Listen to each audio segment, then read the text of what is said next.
क्या आप सच में 24 घंटे बिना मोबाइल के रह सकते हैं?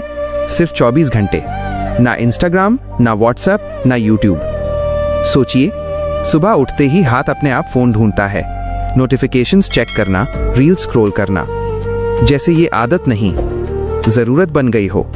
लेकिन अगर अचानक आपका फोन आपसे छिन जाए तो क्या आप शांत रह पाएंगे या बेचैन हो जाएंगे?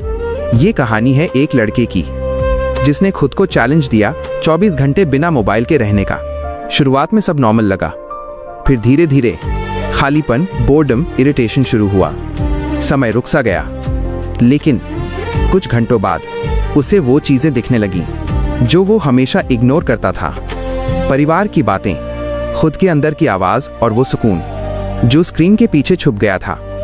और दिन के अंत में उसे जो एहसास हुआ वो शायद हम सबकी आंखें खोल सकता है। तो अब सवाल आपसे है, क्या आप तैयार हैं ये चैलेंज लेने के लिए? सुबह जैसे ही उसकी आंख खुली, आदत के मुताबिक उसका हाथ सीधा फोन की तरफ बढ़ा। लेकिन आज कुछ अलग था। उसने खुद से वादा किया था 24 घंटे बिना मोबाइल के रहना है। उसने फोन उठाया, कुछ सेकंड तक स्क्रीन को देखा और फिर गहरी सांस लेकर उसे टेबल पर रख दिया। शुरुआत में सब आसान लगा, इतना भी मुश्किल नहीं है, उसने सोचा। लेकिन सिर्फ 10-15 मिनट बाद ही उसे अजीब सा खालीपन महसूस होने लगा। हाथ बार बार जेब की तरफ जाता, जैसे कुछ मिसिंग हो। वो बार बार सोचता, बस एक बार चेक कर लूं, शायद कोई इंपॉर्टेंट मैसेज आया हो। लेकिन फिर खुद को रोक लेता। समय जैसे धीरे धीरे चलने लगा, हर मिनट भारी लगने लगा।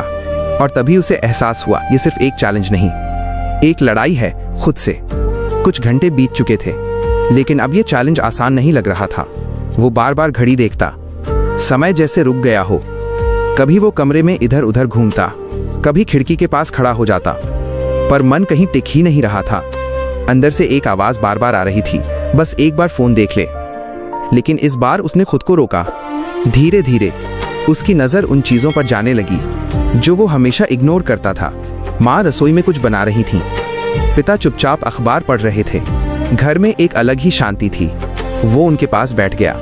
शुरू में अजीब लगा, जैसे कुछ मिसिंग हो, लेकिन फिर धीरे धीरे बात शुरू हुई और कब वो हल्की सी मुस्कान में बदल गई, उसे खुद पता नहीं चला। उसे एहसास होने लगा, असल कनेक्शन वाईफाई से नहीं, लोगों से होता है। और शायद वो पहली बार सच में प्रेजेंट था। शाम ढलने लगी थी और उसके अंदर कुछ शांत हो चुका था। अब न बार बार जेब टटोलने की आदत, ना ही नोटिफिकेशंस की चिंता। वो खिड़की के पास खड़ा था, हल्की हवा, डूबता हुआ सूरज और एक गहरी सी शांति। उसने खुद से पूछा, मैं इतना समय किस चीज में खो रहा था? उसे याद आया, दिन भर में कितनी बार वो बिना वजह फोन उठाता था, बस आदत में। लेकिन आज उसी समय में उसने क्या पाया? परिवार के साथ हंसी, खुद के साथ सुकून और वो एहसास जो स्क्रीन कभी नहीं दे सकती। अब उसे समझ आ गया था, समस्या मोबाइल नहीं है, समस्या है उसका बिना सोचे समझे इस्तेमाल। वो मुस्कुराया, क्योंकि बहुत समय बाद उसे खुद के साथ रहना अच्छा लग रहा था। और शायद यही असली आज़ादी है, जब आप फोन से नहीं, खुद से कनेक्टेड होते हैं। रात हो चुकी थी, 24 घंटे पूरे होने वाले थे। उसने धीरे से अपना फोन उठाया। स्क्रीन फिर से चमकी, नोटिफिकेशंस, मैसेजेस, अपडेट्स, सब कुछ वैसा ही था। लेकिन इस बार वो वैसा नहीं था। उसने कुछ सेकंड तक स्क्रीन को देखा और फिर बिना खोए फोन को साइड में रख दिया, क्योंकि आज उसे समझ आ गया था, जिस चीज को वो टाइम पास समझता था, वही उसका सबसे कीमती समय खा रही थी।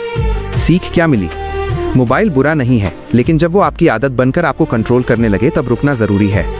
जिंदगी की असली खुशियां ना किसी ऐप में है, ना किसी नोटिफिकेशन में, वो हैं आपके अपने लोगों में, आपके आसपास के पलों में और आपके अंदर की शांति में। आज उसने सिर्फ एक दिन बिना मोबाइल के बिताया, लेकिन उसने खुद को वापस पा लिया। अगर ये कहानी आपको सोचने पर मजबूर करे, तो आज ही कुछ समय के लिए फोन दूर रखकर देखिए। और ऐसे ही रियल लाइफ बदलने वाली स्टोरीज के लिए चैनल को सब्सक्राइब जरूर करें, लाइक और शेयर भी करें, क्योंकि छोटा सा बदलाव ही बड़ी जिंदगी बदल देता है।